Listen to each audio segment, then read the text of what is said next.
Hello. कैसे हैं friends. और मैं सोचती हूँ कि इस लॉकडाउन के कठिन समय में शायद मेरी छोटी छोटी कहानियाँ और कविताएं आपका मन बहला सके और आप इस कठिन समय को जो घर के बाहर है और घर के अंदर भी उसको भुला सकें। तो प्रस्तुत है मेरी एक कहानी, छोटी सी कहानी है। उसका नाम है वो छोटी सी चिड़िया। शायद इस कहानी को सुन के आपको भी अपने बचपन की याद आ जाए।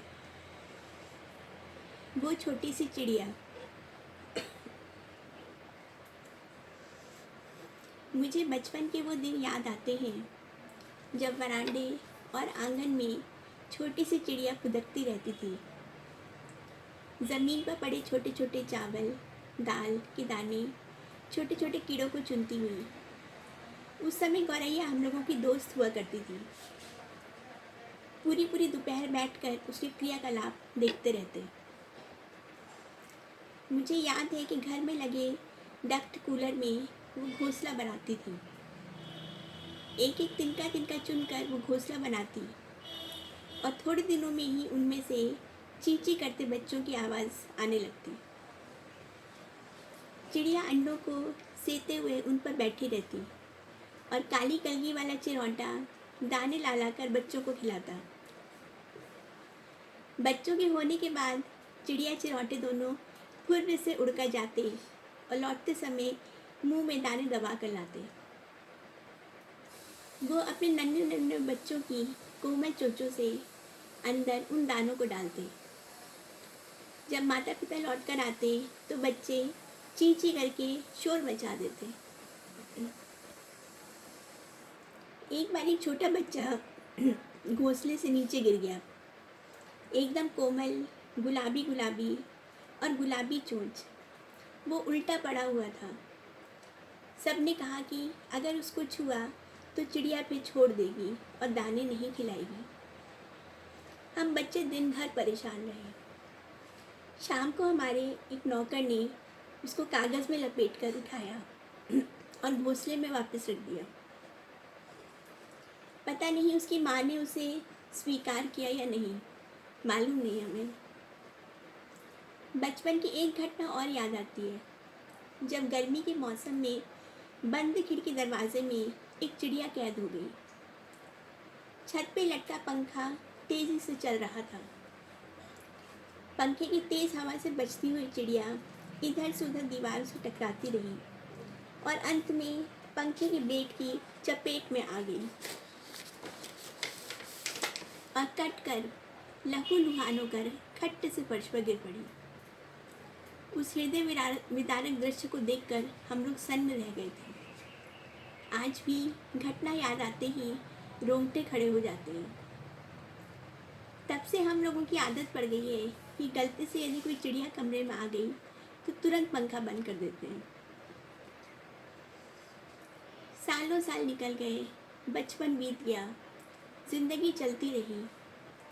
पढ़ाई लिखाई घर गृहस्थी में उलझी हुई मैं कब खुद माँ बन गई पता ही नहीं चला। अपने छोटे छोटे चूजों को मैं गौरैया मुश्किल से ही दिखा पाती, क्योंकि कंक्रीट के जंगल में बचपन की वो गौरैया कहाँ खो गई नहीं पता चला। एक बार जब मेरे बच्चे छोटे छोटे थे तो बरामदे में लटके गमलों में गौरैया ने फिर घोंसला बनाया।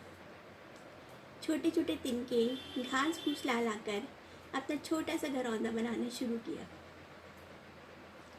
मेरे पति को ये बिल्कुल पसंद नहीं था। वो कहते, क्या घर में घास फूस बिखरी रहती है। वो ऑफिस से लौटते और आकर झाड़ू से उस छोटे से घोंसले को हटा देते। लेकिन गौरैया को देखो, अगले दिन फिर वो नए सिरे से घोंसला बनाने लगती।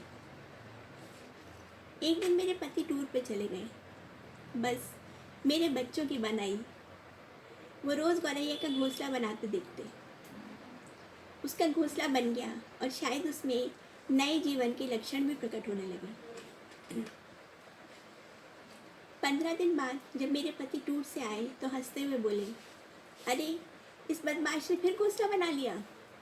और उन्होंने डंडा लिया और घोंसले को नीचे गिरा दिया। ये क्या, उसमें से 2 अंडे गिरे और गिर कर फूट गए। हमारे दिल धक से रह गए, आंखें आंसुओं से भर आईं। शाम को चिड़िया चिरौटे लौटकर अपने घोंसले और अंडों को ढूंढते रहे। रोज़ चींची करके आते और गमलों के चारों ओर चक्कर लगाकर चले जाते। इस घटना से हम लोगों को इतना दुख हुआ कि हमारे नए घर में भी गौरैया ने कभी घोंसला बनाने की कोशिश की तो उसे तुरंत हटा देते थे। हमारे घर के पास एक आंटी रहती थी। उनके घर में ऊंचे ऊंचे आम और नीम के पेड़ थे। आंटी सुबह और शाम अपने गार्डन में चावल के दाने बिखेर देती। सुबह शाम हजारों चिड़ियाँ चू चू करके उनके आंगन में उतरती और दाने खाकर फुर्र से उड़ जाती। आंटी की वो 2 चिड़ियाँ कितनी प्यारी थी। आंटी अपनी सहेलियों के लिए हर महीने 3 किलो चावल खरीदती। फिर वो पेड़ कट गए और आंटी के बगीचे की जगह कंक्रीट के जंगल बन गए। मेरी वो छोटी सी चिड़िया पता नहीं फिर कहाँ खो गई। अपने गार्डन में 2 मिट्टी के पात्रों में दाना और पानी लटकाकर मैं फिर अपनी उस नन्ही चिड़िया का इंतज़ार कर रही हूँ कि कभी तो मेरे घर आएगी और फुदकती हुई बोलेगी, लो माँ, मैं फिर तुम्हारे आंगन में आ गई। धन्यवाद। लेकिन आजकल लॉकडाउन के समय हमने देखा प्रकृति कितनी सुंदर हो गई है और पता नहीं कहाँ कहाँ से छोटी छोटी चिड़िया आके सुबह सुबह चू चू चू चू चू चू बोलती रहती हैं। और वास्तव में ऐसा लगता है जैसे प्रकृति को पूरा फिर से वरदान मिल गया है, कुछ नव जागरण हो गया है प्रकृति में। धन्यवाद।